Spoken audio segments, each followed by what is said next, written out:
Preciso ouvir o teu querer, tua palavra, tua voz. Quero andar em teus caminhos, tua verdade é minha luz. Eu decidi,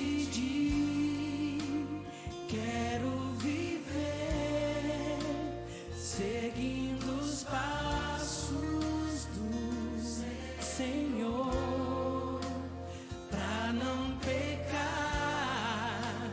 pra não cair, aprender mais do teu amor. Bom dia, bom dia. Começando mais um Café e Comunhão. Hoje, nossa leitura e reflexão em Jó, capítulo 31. Aguardando mais irmãos e amigos chegarem para nós darmos início. Muito obrigado pela sua companhia. Já já nós iniciamos. Continue ouvindo essa bela melodia. Minha esperança e salvação.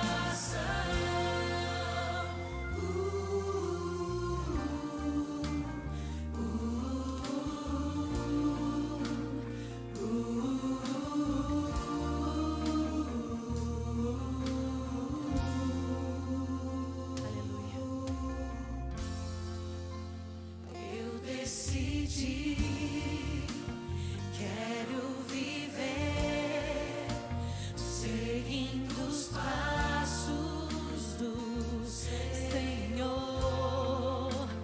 pra não pecar, pra não cair, aprender mais do teu.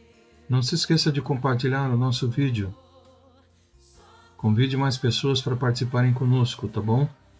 Não se esqueça também de se inscrever se ainda não é inscrito, dar o seu like, dar o seu joinha, ativar o sininho. Muito importante a sua participação para que possamos divulgar a palavra do Senhor mais e mais. Já já daremos início, aguardando ainda mais alguns irmãos e amigos. Só tua palavra é que me dá vida, meu alimento, o meu pão. Letras preciosas, graça revelada, minha esperança e salvação. Aleluia, tu és a nossa salvação, Senhor.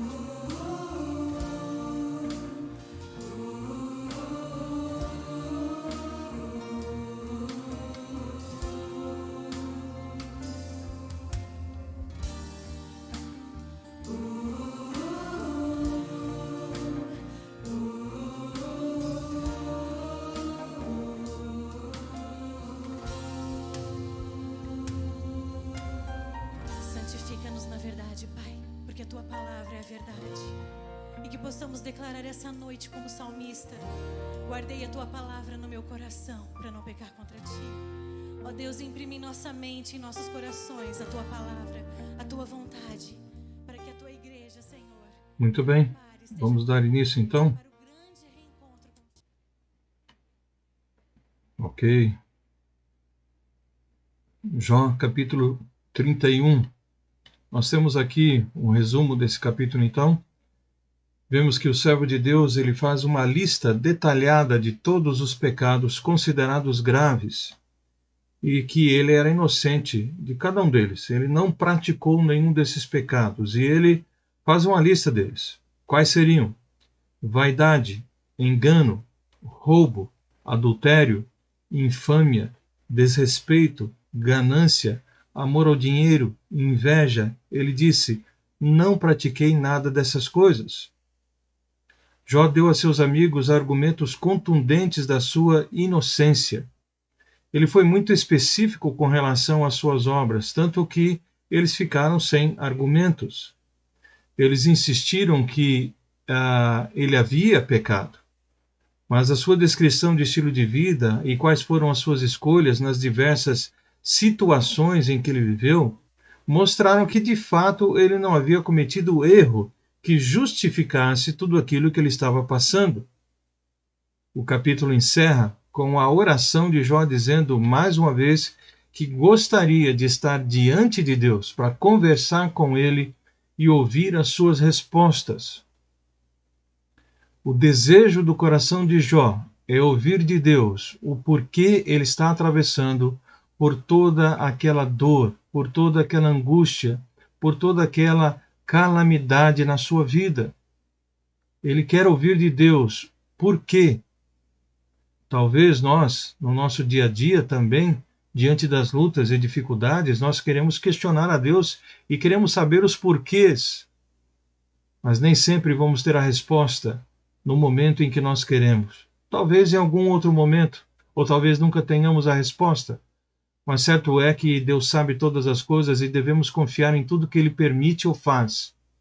Devemos aceitar, compreendendo que Deus tem, como temos dito, o desejo de nos aperfeiçoar e de nos lapidar, de maneira que sejamos realmente joias preciosas nas mãos dele. Tá bom? Capítulo 31, então, nós vamos fazer a leitura desse capítulo, né? Nas juras de inocência de Jó, ele cita várias cláusulas da lei do Senhor que ele afirma observar e ele desafia Deus a encontrar alguma culpa nele. Então, aqui entra dentro desse aspecto que os seus amigos ficam um tanto quanto preocupados com a sua atitude com Deus, né? Ele tenta encontrar culpa em Deus.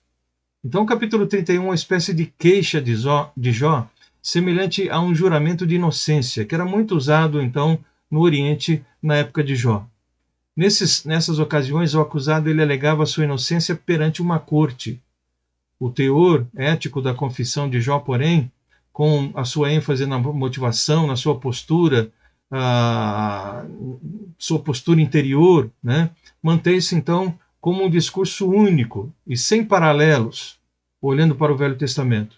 Comparável só com o Sermão do Monte, em Mateus 5 até 6 e 7, no Novo Testamento. Mesmo assim, o que nós olhamos é que há indícios de orgulho naquilo que Jó diz, preparando o ambiente para um novo personagem que surgirá, chamado Eliú, e também o Senhor que falará a respeito das impressões daquilo que ele está então mencionando e falando aqui. Então, tanto Eliú, nos seus discursos, como o próprio Senhor estarão então falando, né, a Jó sobre todo essa atitude contundente, né, essa atitude de embate dele com o nosso Deus. Tá? Mas lembre-se mais uma vez, toda a situação que ele está atravessando, e ele então está realmente abrindo o seu coração e falando coisas que talvez não devesse falar. Mas o momento é tão difícil que ele acaba, né, extrapolando em algumas situações. Tá? Vamos ver lá então a leitura? Vamos juntos? Jó 31, versículo 1. Fiz uma aliança com meus olhos de não olhar com cobiça para nenhuma jovem. Nesse versículo começa o juramento de inocência de Jó, quando ele diz que fez um concerto com os seus olhos. Reconheceu com sabedoria que o olhar é o sentido mais explorado na tentação.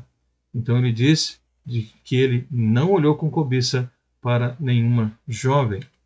Versículo 2. Só um instantinho. Ok. Pois o que Deus lá de cima escolheu para nós. Qual é a nossa herança do Todo-Poderoso que está lá no alto? Não é calamidade para os perversos e desgraça para os que praticam o mal? Afinal, ele não vê tudo que faço e cada passo que dou? Se minha conduta fosse falsa, e se procurei enganar alguém, que Deus me pese numa balança justa, pois conhecerá a minha integridade. Se me desviei de seu caminho, se meu coração cobiçou o que os olhos viram, ou se sou culpado de algum outro pecado, que outros comam o que semeei, que minhas plantações sejam arrancadas pela raiz. A palavra, quando ele coloca essas indagações, ele coloca esses porquês, esses senãos, né? Fazia parte justamente de uma sentença usada por acusados para jurar a própria inocência. Se eu fiz isso, se eu fiz aquilo. A estrutura completa da declaração era, na verdade, o seguinte: se eu sou culpado desse crime, que Deus então derrame a sua maldição sobre mim. E como as pessoas não gostavam de falar em maldições, quem enunciava o juramento é que costumava usar essa a versão de uma forma abreviada. Em contraste, Jó usou uma fórmula inteira, né? 4 vezes aqui, o que demonstra que ele tinha total confiança na sua própria inocência. Ele usa essa expressão se várias vezes. Jó deixa implícito que ele foi muito justo, né? Que ele fora justo ao ouvir o processo ou a contenda dos seus servos, do que Deus estava sendo, não estava agindo da mesma forma com a causa dele. Ele, quando tinha causas com seus servos, com as pessoas nas quais ele então pudesse conversar, lembrando de que ele tinha um alto posto e grande autoridade na cidade onde residia, né? Ele está falando que ele ouvia então o processo de maneira justa, né, dos seus servos, as contendas que ouviu, ele ouvia com atenção, né? Mas Deus não estava fazendo a mesma coisa com a sua causa, tá? É disso então que ele se queixa. Se meu coração foi seduzido por uma mulher, eu só cobicei a esposa de meu próximo, né? Se meu coração foi seduzido por uma mulher, ou se cobicei a esposa de meu próximo, que minha esposa se torne serva de outro homem, e outros durmam com ela, se eu fiz alguma coisa desse jeito. Eu não fiz nada disso, é o que ele está alegando. Pois a cobiça é um pecado vergonhoso, um crime que merece castigo. É fogo que tudo consome, levando à destruição, capaz de destruir tudo que tenho. Se fui injusto com meus servos e servas, quando me apresentaram as suas queixas, que farei quando Deus me confrontar? Que direi quando ele me chamar para prestar contas? Pois o mesmo Deus que me criou também criou os meus servos. Formou no ventre materno tanto eles como eu. Acaso me recusei a ajudar os pobres ou acabei com a esperança da viúva? Então, por diversas vezes, ele coloca o se eu fiz isso, se eu fiz aquilo. E ele demonstrando sempre a sua inocência, ele se comparando com os seus servos, ele deixando claro que ele ouvia os seus servos, mas ao que parece Deus não o ouvia. Então Jó alega ter satisfeito o que os pobres desejavam, possivelmente para insinuar que Deus não estava tendo o mesmo tratamento para com ele, né? Então as pessoas necessitadas, ele ouvia, ele ajudava. Por que Deus não está o ajudando nessa situação tão desconfortável e de tanta necessidade que ele está vivendo? Por que Deus não o ouve? Por que Deus não o ajuda?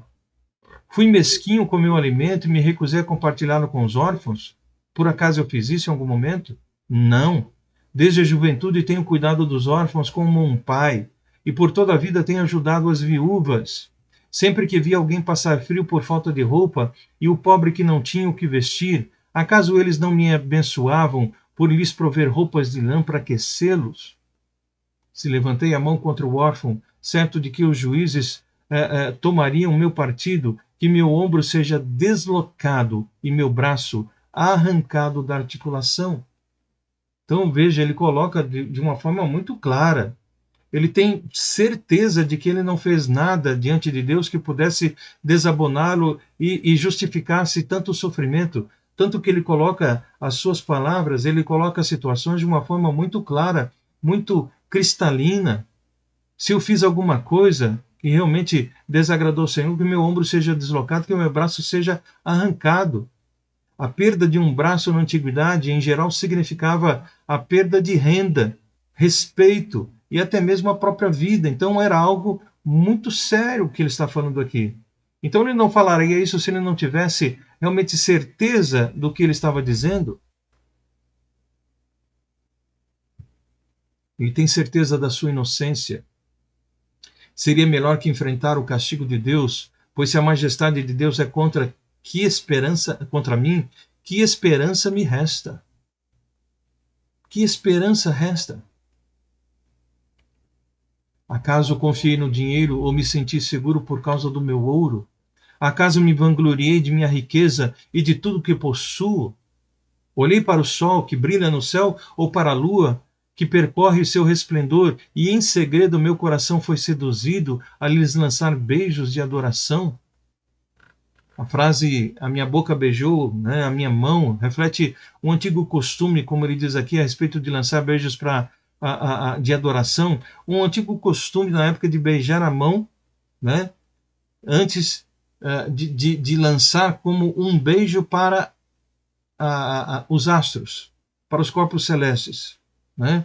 Como se fosse uma adoração. Era uma superstição da época, uma questão de idolatria, de arremessar, de beijar a mão e depois arremessar um beijo para os astros. Ele está dizendo, por acaso eu fiz alguma coisa desse jeito? Por acaso eu agi de maneira a desagradar o meu Deus, agindo como supersticiosos, como idólatras? É isso que ele está perguntando. Se o fiz, devo ser castigado pelos juízes, pois significa que neguei o Deus que está lá no alto. Se eu agir de maneira supersticiosa ou então de maneira idólatra, eu neguei o meu Deus. Então realmente eu devo ser julgado, se o fiz. Alguma vez me alegrei com a desgraça de meus inimigos ou exultei porque lhes aconteceu algum mal? Não. Jamais cometi o pecado de amaldiçoar alguém ou de pedir a sua morte como vingança.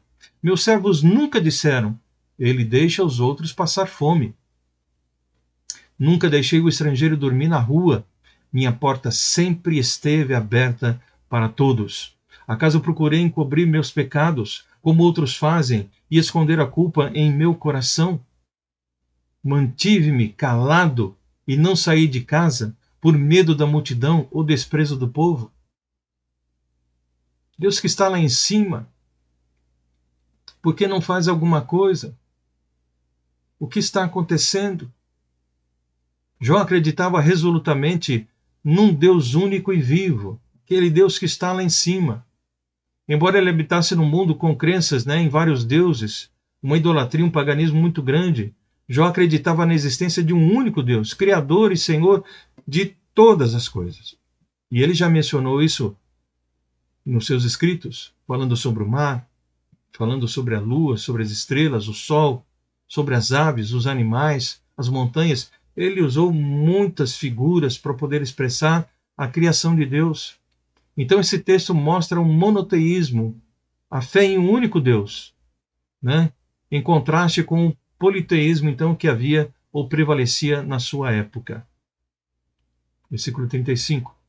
Se ao menos alguém me ouvisse.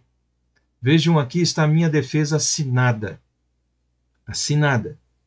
Que o Todo-Poderoso me responda.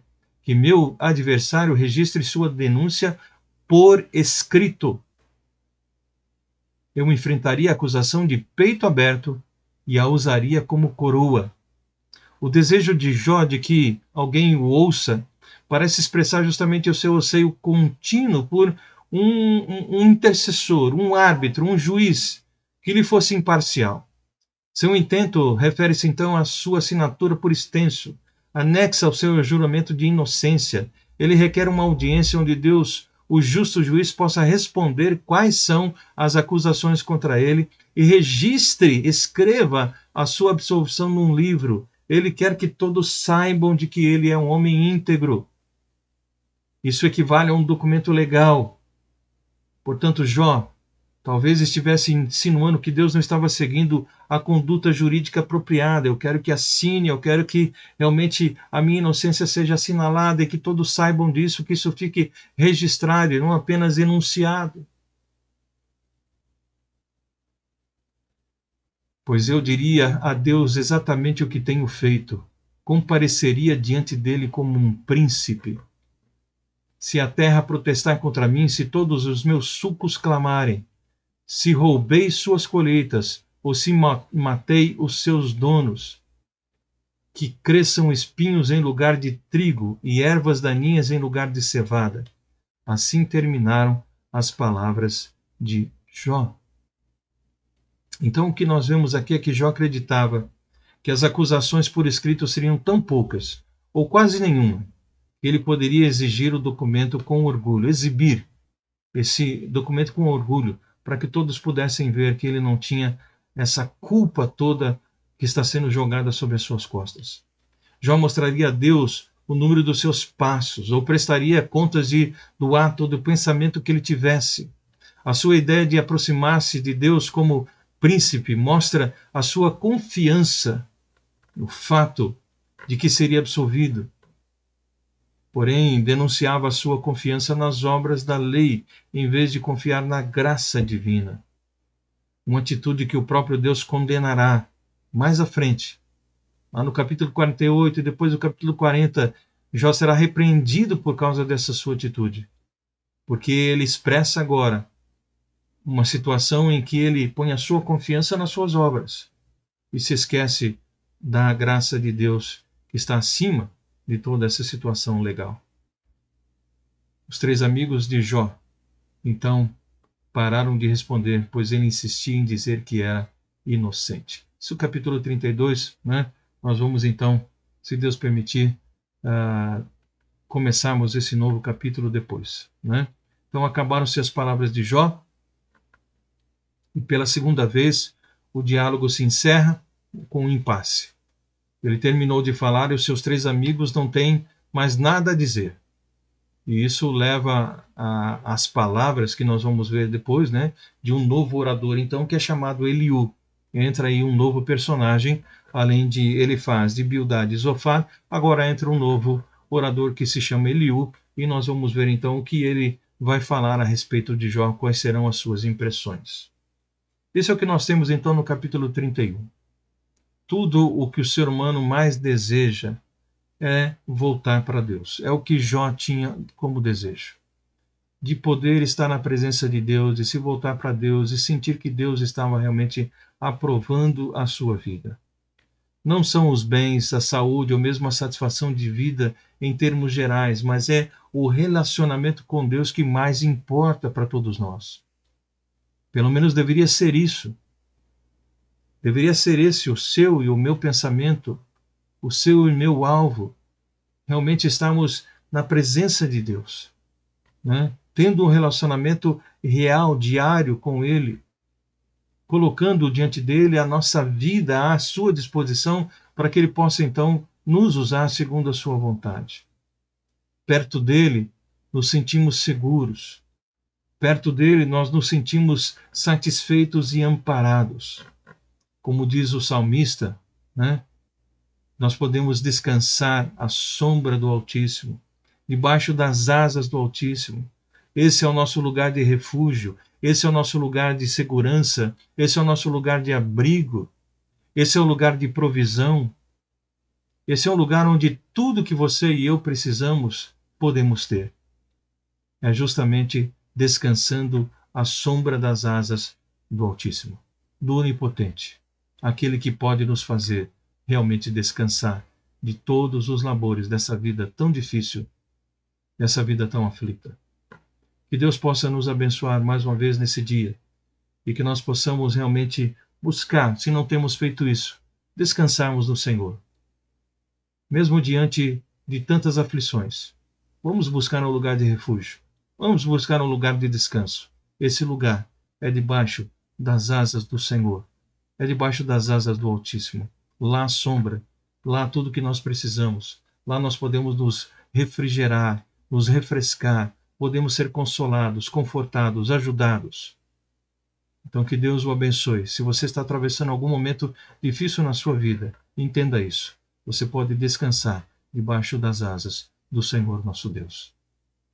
Então, vamos encerrar com a palavra de oração nessa manhã, mais uma vez. Que Deus abençoe. E se Deus permitir, nós então entraremos no capítulo 32 de Jó.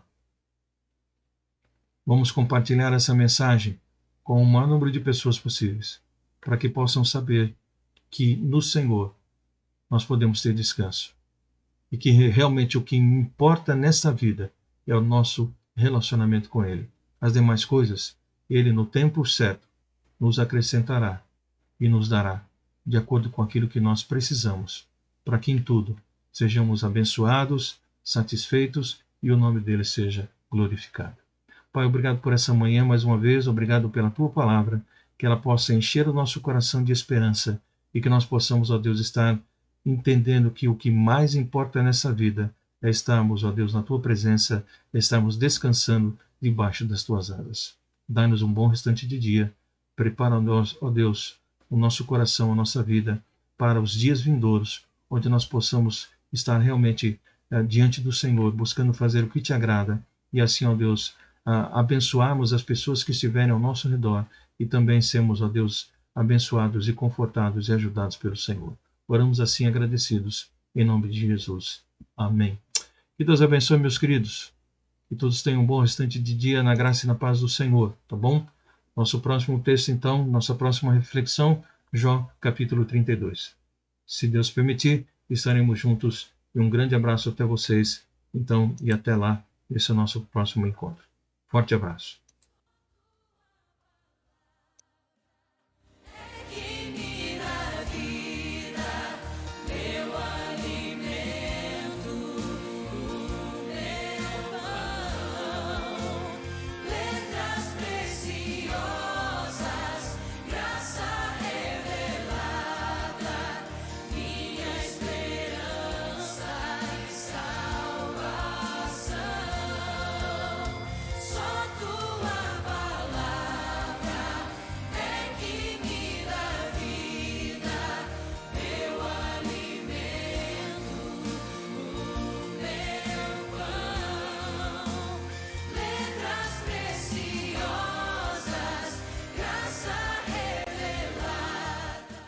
Tchau, tchau, meus queridos. Forte abraço.